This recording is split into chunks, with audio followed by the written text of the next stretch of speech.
तो इस बार काउंसलिंग भी बहुत जल्दी जल्दी होगी, तो आप बिल्कुल भी मिस मत करना। अगर एक हल्की सी भी गलती हो गई तो आपका एडमिशन रुक सकता है। लेने का ही नहीं है, बिल्कुल रिक्स नहीं लेने का है।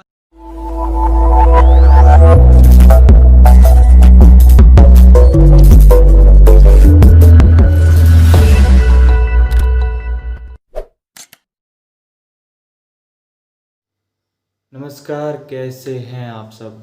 तो कभी मेरे से पूछ लिया करो यार कि मैं कैसा हूँ। नहीं। तो स्वागत है आप सभी के एक बार फिर से राघव जोन में। तो जैसा कि आपको पता है कि जेईई मेन का रिजल्ट आ चुका है, और जैसे जेईई मेन का रिजल्ट आया बच्चों में भौकाल मच चुका है कि हमारा एडमिशन कैसे होगा। मेरे पास इन 2 दिनों में इतने इंस्टाग्राम पे मैसेज आए हैं कि भैया एडमिशन कैसे होगा, एडमिशन कैसे होगा, और बच्चे इतने टेंशन में।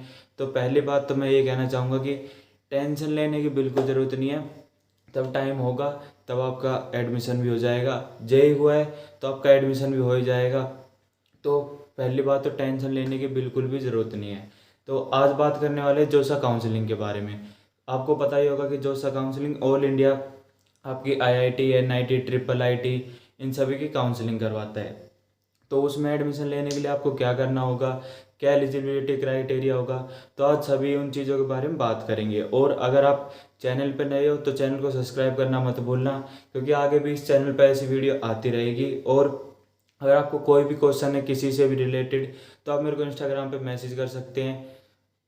और अगर आपको हरियाणा में एडमिशन लेने के लिए कन्फ्यूज़न है कि काउंसलिंग कैसे होगी और कौन से कॉलेज अच्छे हैं, तो मैंने उन पे वीडियो बना रखी है कि काउंसलिंग कैसे होगी और कौन सी रैंक में आपको, कितने रैंक में आपको कौन सा कॉलेज मिल जाएगा। तो आप वो वीडियो भी देख सकते हैं।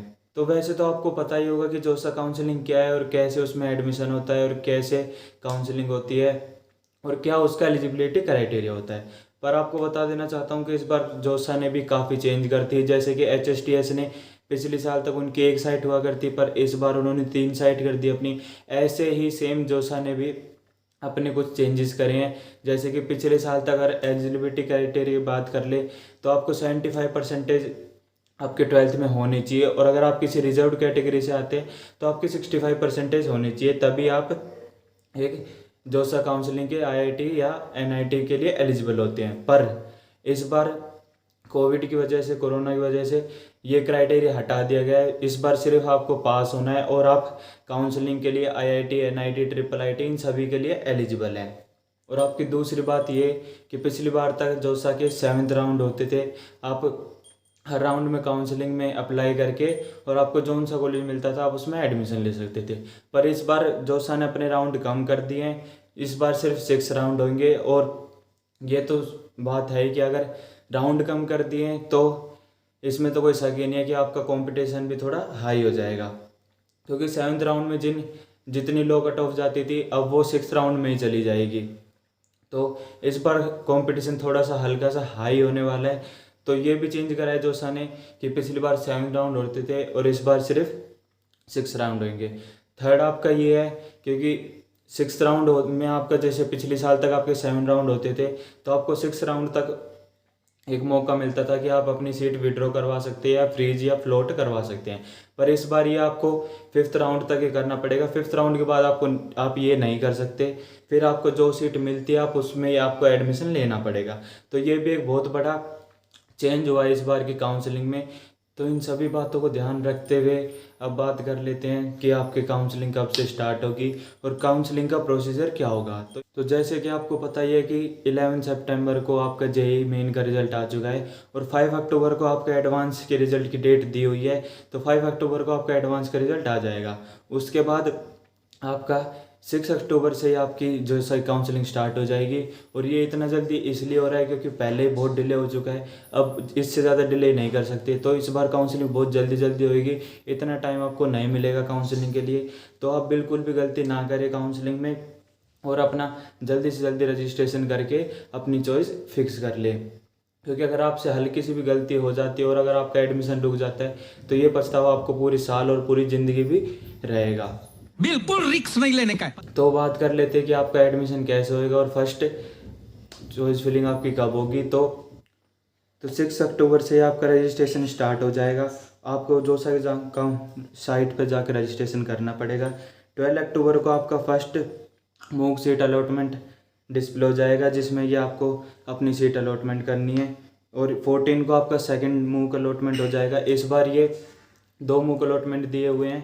और अगर आपको नहीं पता कि चॉइस फिलिंग क्या होती है तो मैं आपको बता देना चाहता हूँ कि चॉइस फिलिंग में आपको जो भी कॉलेज पसंद है उसको आपको डिक्रीजिंग ऑर्डर में लगाना पड़ता है। अगर आपको IIT मुंबई टॉप पे रखना है तो आप IIT मुंबई टॉप पे रखिए। अगर आपको IIT दिल्ली टॉप पे रखना है तो आप IIT दिल्ली टॉप पे रखिए। यह आपकी प्रेफरेंस है कि आप टॉप पर किसे रखते हैं। उसके बाद आपका 15 अक्टूबर को फर्स्ट रजिस्ट्रेशन और choice filling for academic programme. 16 अक्टूबर को आपका डाटा वेरिफिकेशन होगा और आपका डॉक्यूमेंट वेरिफिकेशन होगा। और 17 अक्टूबर को आपका फर्स्ट राउंड की रिज़ल्ट आ जाएगा। फिर ऐसे ही आपका 17 से 19 अक्टूबर को आपको ऑनलाइन रिपोर्टिंग होगी। ऑनलाइन रिपोर्टिंग क्या होती है कि पहले तो आपको क्या होता था पिछले साल तक कि आपको जिस यूनिवर्सिटी में आपकी सीट अलॉटमेंट हुई है उस यूनिवर्सिटी में आपको जाकर एडमिशन लेना पड़ता था।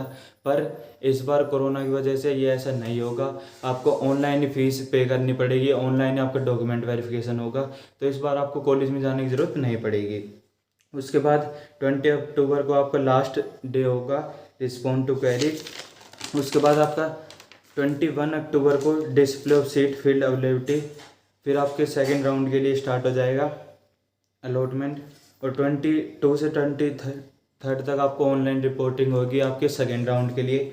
और ऐसे ही आपका राउंड 3 26 अक्टूबर को होगा। राउंड 4 आपका 30 अक्टूबर को होगा। और राउंड 5 के लिए आपकी फाइनल इंस्ट्रक्शन ये होगी, क्योंकि पिछली बार तक तो 7 राउंड होते थे तो आपको 6th राउंड तक मौका मिलता था अपनी सीट विड्रॉ करवाने का। पर इस बार आपको 5th राउंड ही दिया जाएगा लास्ट अपनी सीट विड्रॉ करवाने का।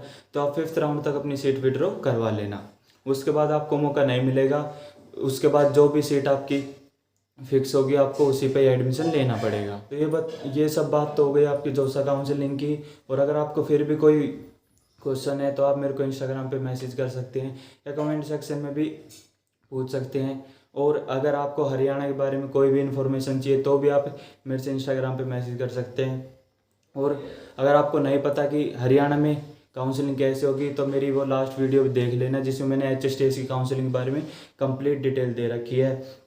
और चैनल पे नहीं हो तो चैनल को सब्सक्राइब करना मत भूलना, वीडियो को लाइक कर देना और बेल आइकन को भी ऑन कर देना। धन्यवाद।